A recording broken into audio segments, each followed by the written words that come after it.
Hello and welcome to Episode 7, Season 6 of A Brief History of Nothing. I'm the wonderfully fantastic Ray. And I'm the less delusional James. On this day, we'll let you know what happened on this day, the 13th of August, thank you. English is hard. Dates are even harder. In 15... Figs are impossible. And don't get me started on apricots. Not apricots. On this day in 1521, the Aztec capital falls to Cortez. In 1608, John Smith's story about the first days of Jamestown is submitted for publication. In 1923, Kemal Ataturk is selected by the National Congress of Turkey to be its president. And in 1961, the Berlin Wall starts being built, dividing East and West Germany. Yes, in 1982, a movie that went on to have most of the stars in this teen movie, Fast Times at Ridgemont High, went on to bigger and better things out of this teenage movie, people like Phoebe Cates and so forth. It's on this day in 1982, and in 1997, the first episode of South Park was aired. That's a long time ago. It's a long time ago, and I used to get out of bed, sneak out of bed and watch it without his knowledge as a kid. I remember doing that. I don't know how I didn't get sprung. But... The same way I used to sneak out and watch Star Trek when I was a kid. Anyway, yes. We've always had a fun day. We've been out at the historic drags. Yes, so historic drags. As far as I'm trying to recall all the rules and regs, but as far as I can remember, for street class sedans have to be built prior 1978 or older. The bikes, classic bike class, which is what we're building George for, has to be 1984 or older. Today we had at the meeting top eliminator, middle eliminator, super stock. We had vintage eliminator, vintage gas and street class cars, as well as classic bike. Now, top eliminator is normally your AA class cars, dragsters, funny cars, the alcohol burners. The vintage, they don't have nitromethanol. Yes. Nitromethanol cars. But still in all, they still do around 6 seconds for the standing quarter mile at 200 miles an hour plus. So, they're not exactly waiting for a bus.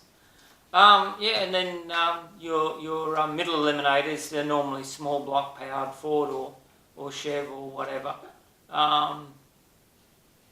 They're usually in around about the, sort of 8 up to about 10-second category for the standing quarter mile. Your super sedans, they're normally coming in around about 8-9 seconds, couple up into the 10s, but normally around 8 and 9 seconds. And then you've got your vintage gas and vintage eliminators, which are working to a different set of rules. They're working to a set of rules that will basically to the period that they're from, 60s through to 70s. Your vintage gas cars have beam front axles. They're designed to replicate cars of the era when gas cars were very popular. You get compact Fairlanes, 57, 55 Chevs. In Holdens you see early Holdens. There is one called the Shaft, which wasn't there today. It's a 1958 Holden. You've got other cars like Thunderbolt, which is a takeoff of the Ford Thunderbolt, which was a 427 cubic inch Ford Special that was built to win super stock back in the early 60s. And then your vintage eliminators, which probably would have been gas class cars, in their day. But yes, the eliminator comes from in the days of old when, cars would match up against one another and the loser would be eliminated and the winner would go to the next round. So that's why they got the name eliminator. And gas cars, the term comes out of the US when you had competition cars that ran on alcohol and so forth, and then you had sedans and the like that ran on gasoline, so they were gas cars. And then you have your street class cars, and some of these street class cars, and hot rods. There was hot rods there today as well. I think wasn't there a Model T from Ford Model? Yeah, Doctor's Coupe. This guy travels up from Victoria in his Doctor's Coupe. It is about as aerodynamic as this dining table. Yes, in fact, this dining table would probably be more aerodynamic than his Doctor's Coupe, but it still runs. I think he was running 11s, something like that. Yeah. Yes. It basically give a shipping container enough power and it will move. If the low pressure cell behind it will create storms, but it will move. Yeah. So we've done a highlights montage for the day because there was just so many cars. So we've just done a highlights package.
We're back. So, who got born on this day? On this day, in 1422, William Caxton was the first ever English printer. There you go. He was born on this day. In 1665, Johann Christopher Dennett, yes, you may have heard of this thing called the clarinet. He invented it. Yeah, he was born on 1655. Now, Annie Oakley, Penelope Ann Moses, she was born on this day in 1860. She became famous in Buffalo Bill's Wild West show. In 1899, Alfred Hitchcock, English director. I think everybody knows an Alfred Hitchcock movie, or 2 or 3 or 5. The whole stepping in the shower thing. Yeah. North by Northwest, you know, and it goes on and on and on. Yeah. In 1912, golfer Ben Hogan was born on this day. He won the US Open in 1950, 1951 and 1953, among other things. Had a severe car crash that nearly killed him, and that affected his depth perception in later life, which of course his game deteriorated a little bit, but he was still up there playing amongst the top ranks. Now, in 1977, Australian swimming champion and Olympian Michael Klim was born in Australia, as far as I know. So that's birthdays on this day. If you like us, hit like And subscribe. And subscribe. And hit the bell button so that every time we upload something, your phone goes ding at you. Yes, don't. No, do. Yes, Please do. Please do. We We love having subscribers. If you don't like us, inflict us on your friends. Yeah, just post it on Facebook and Tumblr and just inflict us on all your friends there. Yeah, we'd like you to inflict us on your friends. All right, that's all for us tonight. See you on the dark side. We ate the cookies. We did eat the cookies. Bye. Bye.